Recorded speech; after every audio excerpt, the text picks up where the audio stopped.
Chers amis qui nous avaient suivis pendant ces 3 jours de festival, eh bien, on tient à vous remercier parce qu'on arrive à cette fin. Nous avons eu des très beaux moments, des moments intenses. Nous sommes en ligne. C'est assez étonnant pour un festival. C'est exceptionnel. Notre festival international du film dédié à la transition écologique, normalement se passe en salle, normalement se passe avec du public, normalement ce débat entre nous, même en dehors, ici à Metz. Cette année, eh bien, depuis le mois de novembre, nous attendons que les cinémas ouvrent. Malheureusement, ce n'est pas le cas. Ils sont toujours fermés. Donc, nous avons décidé de, de, de maintenir ce festival parce que c'est la 3e édition.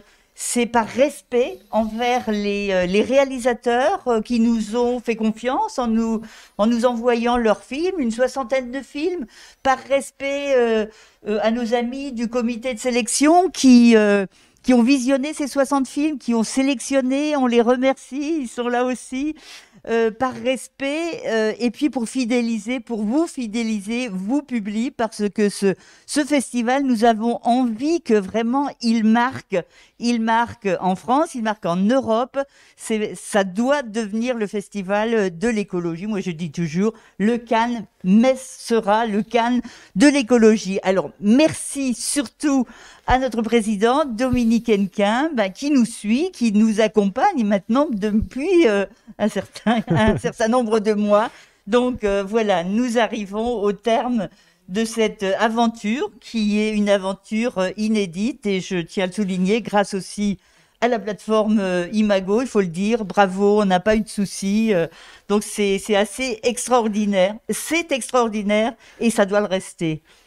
Cher Alors, président. effectivement, on aurait tellement espéré un festival en présence du public, mais il va revenir ce festival en présence du public, ça n'est qu'un intermède. Et pour un festival virtuel, je dirais que c'est un festival très très vivant. On a vu des films magnifiques, on a assisté à des débats très très intéressants. Et surtout, ce qui était formidable, c'est que le public était au rendez-vous, les échanges étaient là, les messages aussi au moment des débats. Et je pense que c'était un festival pleinement réussi.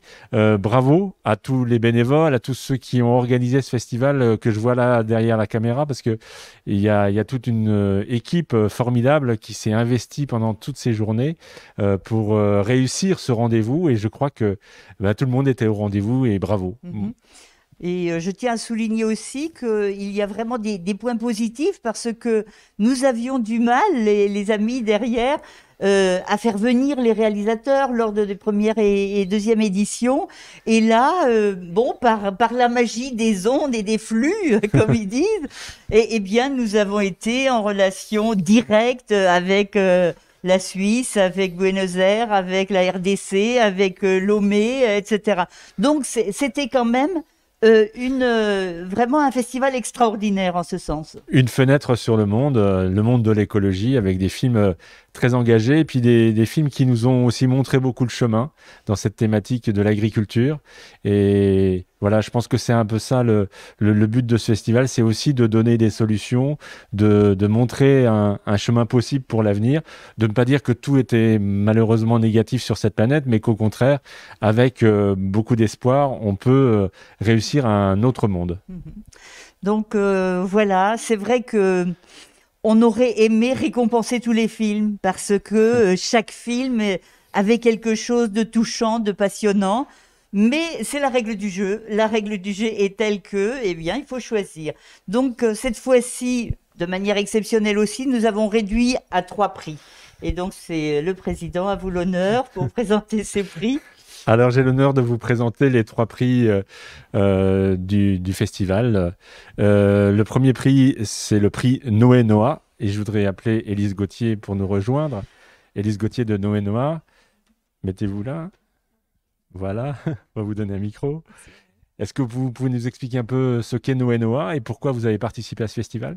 Tout à fait. Noé Noah est le Noé-Noah est le nom d'un projet européen par lequel l'Union européenne finance depuis 2017 un certain nombre d'actions qui œuvrent en faveur de l'écologie comme levier d'inclusion sociale. Et le festival que vous avez organisé ce week-end en est un exemple parfait. L'inclusion sociale parce que il est vraiment ouvert à tous, il est gratuit depuis le début. Et au-delà des projections qu'on a eues ce week-end, il y a aussi tout le travail en amont des projections dans les prisons, dans les écoles et la volonté vraiment de faire participer à ce festival la planète entière, bien sûr, mais aussi les partenaires européens. Donc, ces partenaires du projet Noé-Noah, il y en a 26 qui sont dans la grande région, donc en Belgique, en France, au Luxembourg et en Allemagne. Ils ont visionné les films. Alors, pour ma part, j'avais fait partie du comité de sélection il y a déjà 2 saisons. Moi, j'avais regardé 74 films. Alors, je sais effectivement à quel point c'est une aventure passionnante, un voyage passionnant que nous offre ce festival. Et je veux dire bravo et merci aux partenaires Noé-Noah et dont Delphine qui est avec nous, d'avoir regardé, visionné ces films qui montrent aussi l'engagement par l'art qu'on peut avoir aussi en faveur de l'écologie. Alors, on va dévoiler le prix Noé-Noah de ce festival. Voilà le prix. Et donc, c'est moi qui ouvre l'enveloppe. OK. Donc, le prix Noé-Noah pour le festival Metz Film Festival et Citoyen Nobel de Stéphane Goll, dont on vient de parler à propos de Jacques Dubochet, prix Nobel de chimie 2017. Merci. Je pense qu'il est encore en ligne avec nous, peut-être. Là, nous avons, si tu permets, Président, Delphine Poilin d'Intrabel, une des partenaires de Noé-Noah, et qui a, elle, visionné cette année, qui a participé au visionnage de ces films. Donc, est-ce que tu pourrais nous dire quelques mots de ce prix et comment vous l'avez sélectionné ? Oui, bien sûr. Bonsoir. Je vous remercie d'abord de m'avoir invité ce soir lors de la remise des prix. Je vous remercie aussi de m'avoir proposé de faire partie du jury. Donc, j'ai eu la chance de visionner toute une série de chouettes reportages, films. C'était vraiment un voyage à travers le monde, comme vous l'avez dit. Et comme vous venez également de le dire lors de la présentation du projet Noé-Noah, on a vraiment comme objectif une implication citoyenne. Donc, c'est vraiment une reconnexion écologique à travers la grande région par l'action citoyenne. Et donc, un film qui s'appelle Citizen Nobel, évidemment, ne pouvait que faire partie de notre top de sélection. Donc, c'est vraiment un sujet qui nous a beaucoup touchés par la popularité de Jacques Dubochet, qui finalement est une personne de l'ombre. Il a été chercheur. C'est pas généralement ce genre de métier qui est fort mis en lumière, mais grâce à son prix Nobel, il a vraiment été mis en lumière. Il a pu garder la tête sur ses épaules, et c'est vraiment ça qui nous a interpellés, c'est que finalement il a mis sa notoriété à profit pour faire des actions citoyennes, aller à la rencontre des jeunes, s'impliquer dans les grandes causes du dérèglement climatique.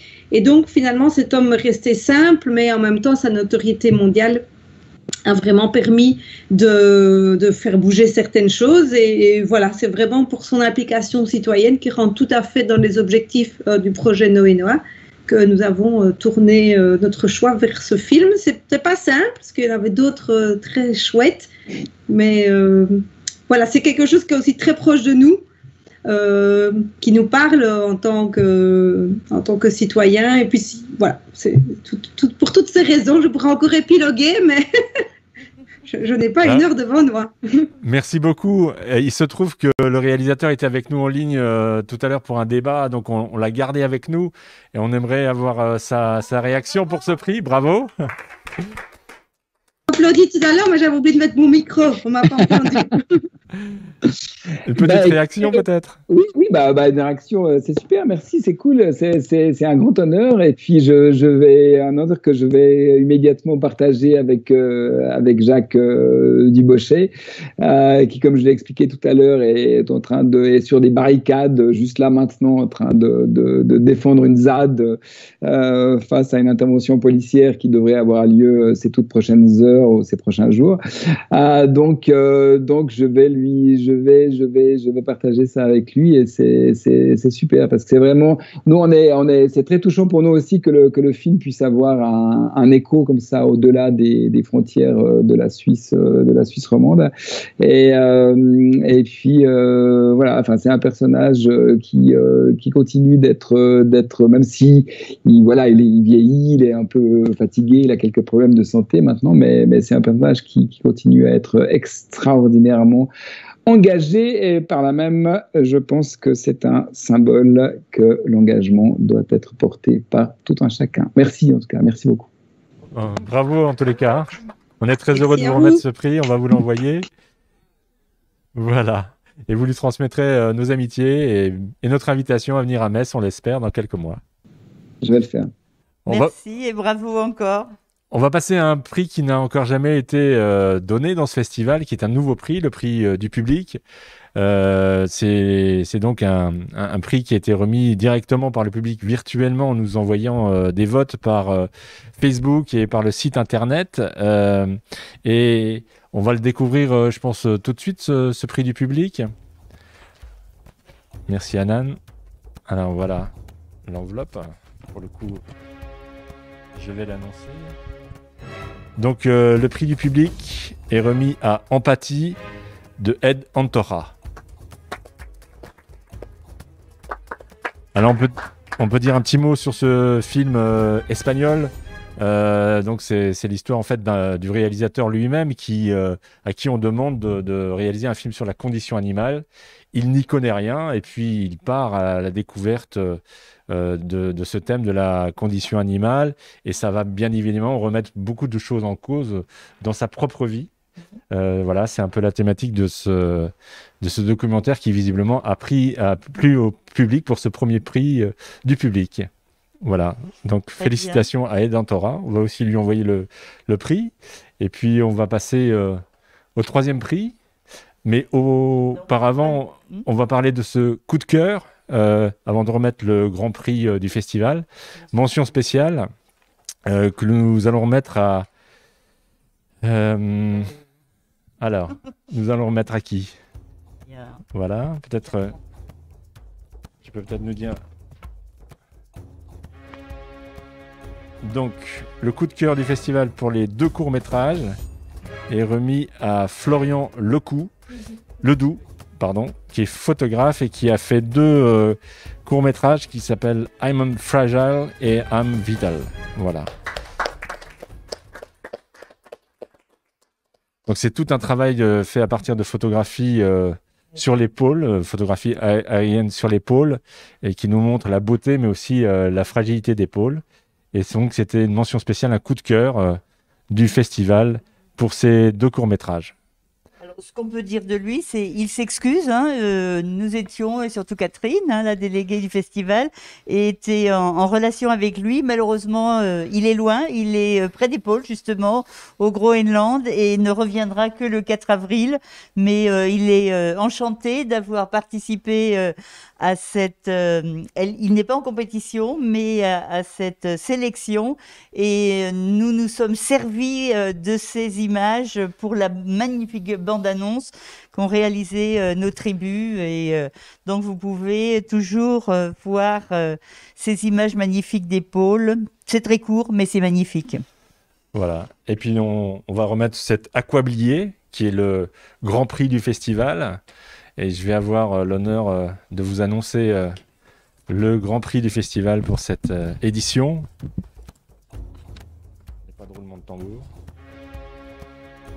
Alors, l'aquablié, le prix du festival est remis à The Great Green Wall de Gerard Scott, réalisateur australien.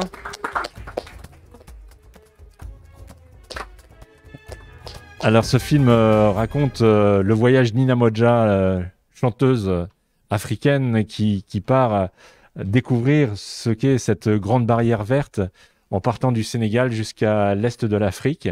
Une sorte de quête pour raconter cette initiative très originale qui a été faite par les Africains eux-mêmes, de replanter la forêt, de replanter les arbres, de créer cette grande barrière verte, une mosaïque de forêt à travers l'Afrique.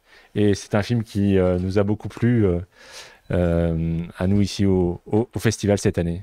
Voilà, comme on le disait, les débats ont été très intéressants et là je demande donc à Catherine Godignon, qui est la déléguée du festival, et à Claude Leclerc, viens avec nous, qui nous ont accompagnés évidemment, et on a été tous enchantés évidemment par Ina Modja, et sans vous dévoiler la suite de notre année, nous allons fêter les 50 ans de l'Institut Europe à l'écologie, et nous avons lancé une initiative justement avec l'agence panafricaine de la Grande Muraille Verte. Nous les avons invités.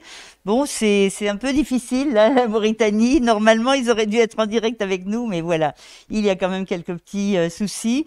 Et on est en bonne voie pour faire venir une exposition sur la Grande Muraille Verte, et puis des débats des jeunes qui viendraient des 11 pays, donc de l'agence panafricaine. Et donc, on se réjouit d'avance, et surtout, on espère qu'on arrivera à faire venir Ina Modja pour un concert.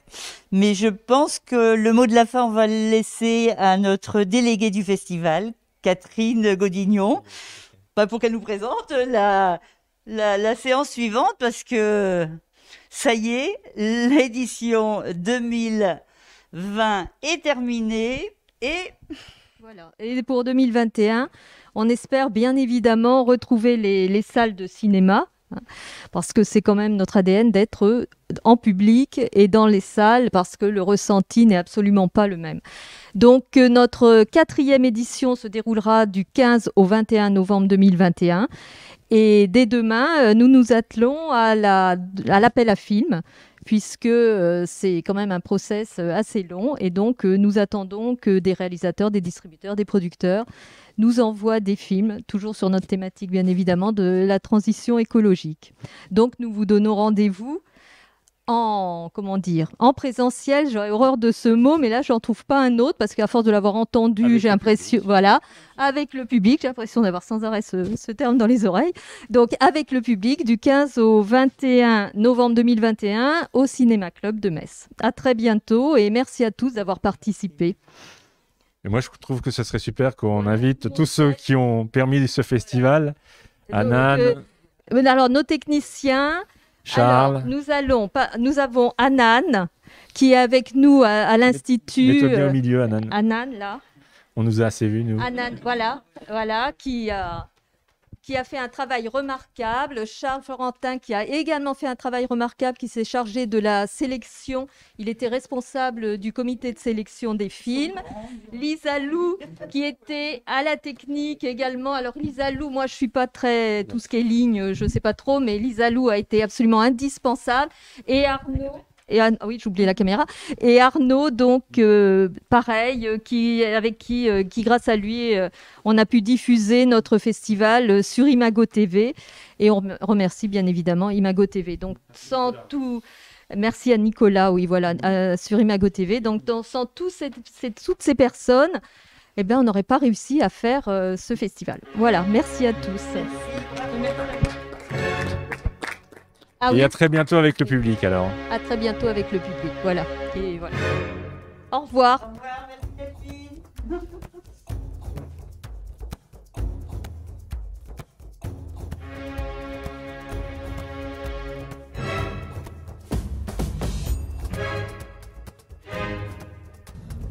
There are no other places in the world where it is possible to see such a lot of good, very good films on speaking about ecological problems. I think that The Festival of Metz is doing some sort of pioneer work, and this is wonderful.